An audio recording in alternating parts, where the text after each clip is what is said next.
Bonjour Léla Slimani. Bonjour. Représentante personnelle du président de la République Emmanuel Macron pour la francophonie. On est ravis de vous recevoir au lendemain du grand discours pour la journée internationale de la francophonie du président Emmanuel Macron. On va en reparler dans quelques instants.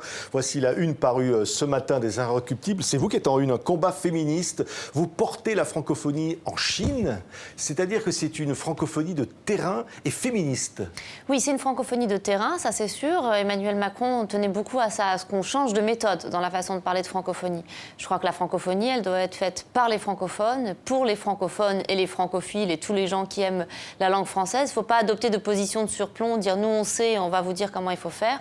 Au contraire, il faut écouter les gens parce que les gens ont souvent des solutions extrêmement intéressantes, extrêmement innovantes. Et donc on a été à l'écoute des francophones et des francophiles du monde entier. Mais avant de reparler de ce discours, un petit mot encore sur la Chine. La francophonie, ça tient bon là-bas en Chine ? Oui, ça tient bon. Et puis les Chinois sont très très intéressés par la culture de langue française. Ce qui est intéressant quand j'ai été en Chine, c'est que souvent ils me disaient j'apprends le français, ça va me permettre d'aller en France, mais ça va aussi me permettre d'aller en Afrique parce que j'ai des amis chinois qui investissent en Afrique. J'ai fait une partie de mes études au Canada. Donc les Chinois ont vraiment ce sentiment finalement que c'est une langue monde. C'est une langue qui leur ouvre pas seulement la France, mais qui leur ouvre l'Afrique, les Caraïbes, le Pacifique, l'Amérique du Nord. Et je crois qu'il faut prendre exemple justement sur cette vision du monde qu'ont les Chinois pour comprendre ce que c'est notre langue. Voilà, on suivra le reportage donc, chez nos amis les Inrocks pour vous suivre en Chine, Léla Slimani. Mais hier, vous étiez à l'Académie française avec beaucoup de jeunes qui étaient là avec les académiciens et le président de la République, Emmanuel Macron, qui, on va le voir à l'image, a parlé de la francophonie et de la langue française comme d'un trésor. Il dit c'est un trésor partagé de 700 millions de personnes dans le monde, notamment de plus en plus d'Africains. C'est un trésor. Oui, bien sûr que c'est un trésor parce que d'abord c'est cette langue qui nous permet de partager, de discuter, de s'aimer, de se séduire, de rire ensemble. C'est une langue en plus qui est une langue monde, qui vit sur des sortes d'archipels éclatés et qui finalement s'est développée dans chaque endroit avec sa propre couleur, sa propre chair, ses propres odeurs. Et ça c'est absolument merveilleux parce que c'est une langue qui se laisse créoliser, qui se laisse transformer et il faut qu'on soit à l'écoute de cette poésie-là, cette poésie diverse de la langue française. Oui, donc une position offensive sur la langue française. On dit une trentaine de propositions, on ne pourra pas toutes les énumérer, mais on dit notamment, par exemple, à destination des lycées français de l'étranger, parce que c'est très important au niveau de l'éducation, ce qui a été annoncé hier par le président de la République. Oui, bien sûr, c'est très important. D'abord, apprendre le français en France et bien l'apprendre.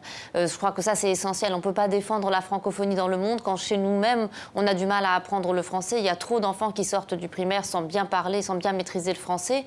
L'importance aussi donnée à l'oralité, apprendre aux enfants à s'exprimer en français. Savoir s'exprimer, savoir débattre, savoir convaincre, vous le savez comme moi, c'est aussi un outil immense d'intégration sociale. C'est un outil de dignité de bien savoir s'exprimer. Je pense que c'est très important. C'est pour ça aussi que vis-à-vis des réfugiés, on va augmenter le nombre d'heures pour apprendre le français. Parce qu'on ne peut pas accueillir dans un pays si on n'accueille pas dans une langue. Il faut permettre aux gens de maîtriser cette langue et ensuite d'aller vers le marché du travail. 250 heures. Pour l'instant, on peut passer à 600, 800 heures d'apprentissage pour les réfugiés. Exactement, et surtout pour les personnes les plus vulnérables qui souvent arrivent sans savoir lire et écrire. Évidemment, 250 heures, c'est tout à fait insuffisant. Et puis, il faut aussi s'adapter aux horaires. Souvent, les cours s'arrêtent à 18 heures alors que les gens travaillent. Évidemment, il faut faire des cours du soir. Il faut s'adapter aussi aux conditions concrètes de la vie des gens. Oui, alors doublement donc du nombre d'élèves dans les lycées français de l'étranger, ça veut dire des moyens supplémentaires. Alors, pour le moment, le ministère de l'Europe et des Affaires étrangères est chargé d'une mission de réflexion et de réfection sur les lycées français à l'étranger. Au mois d'août, on en saura un peu plus sur la façon dont va s'organiser ce redéploiement, parce qu'il faut bien sûr de toute façon repenser la question du financement de l'agence de l'enseignement français à l'étranger. Mais en tout cas, le président a réitéré sa volonté que ça reste bien sûr une marque très importante, celle des lycées français à l'étranger. Évidemment, l'Afrique est au cœur des enjeux, puisque ce sont les Africains qui vont faire la francophonie de demain.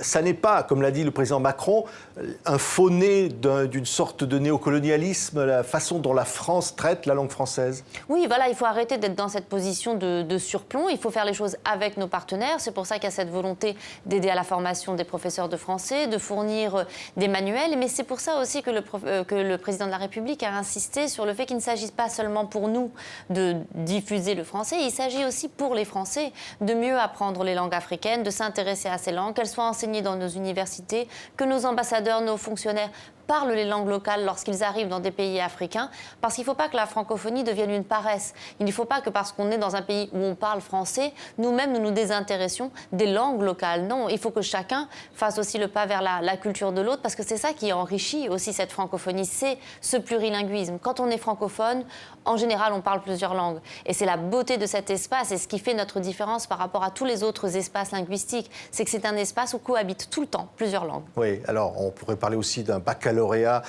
international, un baccalauréat francophone qui serait créé.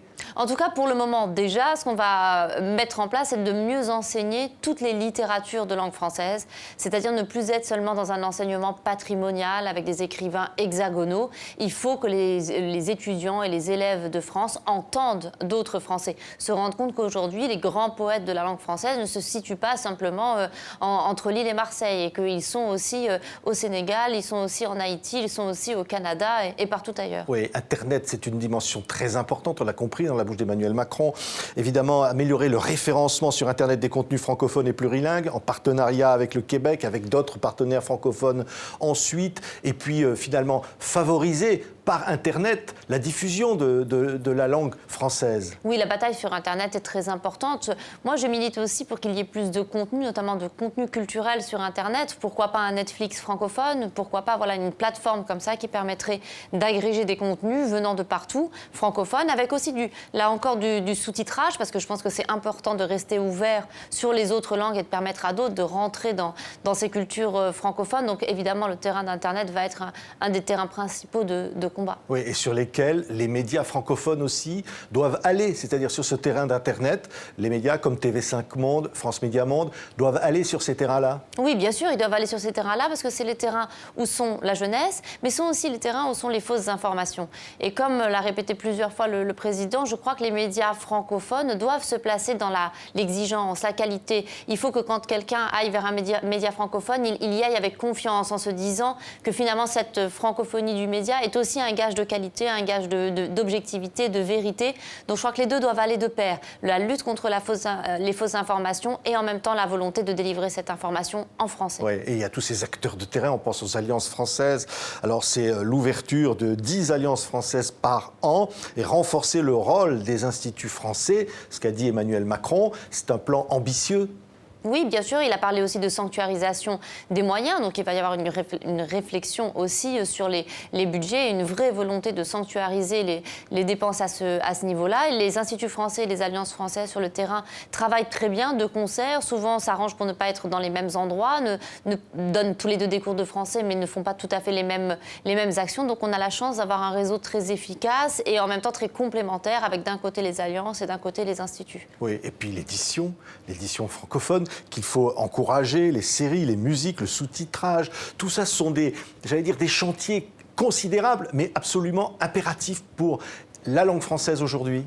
Oui, c'est des chantiers considérables, mais en même temps, sincèrement, j'ai l'impression qu'avec quelques bonnes volontés et avec un peu d'efficacité, il n'y a rien d'insurmontable. Pour l'édition, par exemple, il est absolument inconcevable qu'aujourd'hui, en 2018, on ait un espace francophone de l'édition qui soit absolument pas structuré, où les livres ne circulent pas, où on ne réfléchit pas au prix du livre selon qu'il est à Rabat, à Paris ou à Québec. Évidemment, il faudrait adapter le prix du livre au marché dans lequel il se trouve. Donc il faut mettre tous les éditeurs ensemble, surtout qu'il y a de petits éditeurs entre guillemets, mais très actifs, très efficaces, très talentueux à Tunis, à Douala, à Dakar, à Rabat. Et il faut que ces gens puissent travailler ensemble et qu'on puisse faire circuler le livre francophone, qu'on sorte d'une vision centralisée des choses. Lorsque vous avez répondu à Emmanuel Macron après votre nomination comme représentante personnelle pour la francophonie, vous aviez eu ces mots, Leila Slimani: je suis française, marocaine et écrivaine et j'ai la langue française pour patrie.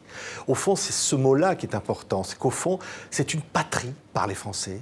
Oui, je crois que finalement, moi j'ai le sentiment qu'on habite, comme disait Émile Cioran, on n'habite pas un pays, on habite une langue. On habite d'abord une langue. Et je crois qu'il faut se défaire aussi d'une vision trop identitaire des choses. À la limite, on s'en fiche que je sois française, marocaine ou je ne sais quoi, j'écris en français. Donc, c'est ça mon métier, c'est ça ma matière, c'est ça mon artisanat, c'est cette langue-là. Et c'est ça qui est magnifique dans le monde francophone, c'est que nous tous, artistes, créateurs, dramaturges, chanteurs, on s'est retrouvés hier, on a déjeuné à l'Élysée avec avec Kamel Daoud, Dany Laferrière, Yael Naïm, Gaël Faye. Nous sommes tous différents, nous avons des histoires intimes extrêmement différentes.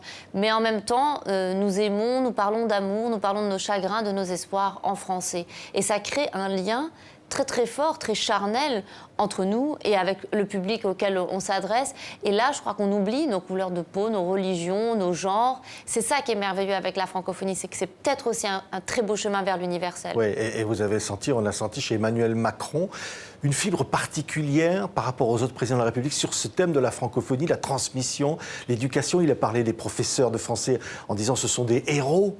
Mais parce que je crois qu'il a vraiment conscience et qu'il croit vraiment, il a vraiment la conviction de ce que la langue nous apporte en humanité. Découvrir une langue, notamment par les professeurs de français. La première fois qu'un professeur de français, un bon professeur de français vous fait découvrir un poème, une pièce de théâtre, mais c'est par là que vous découvrez l'amour, que vous découvrez un paysage, que vous découvrez certaines émotions.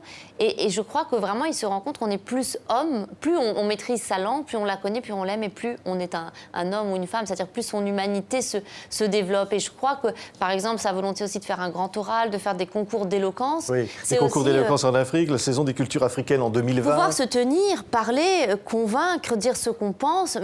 Quand on voit par exemple le MeToo, quand on voit tous ces mouvements féministes, de quoi ils partent d'abord? De la libération de la parole.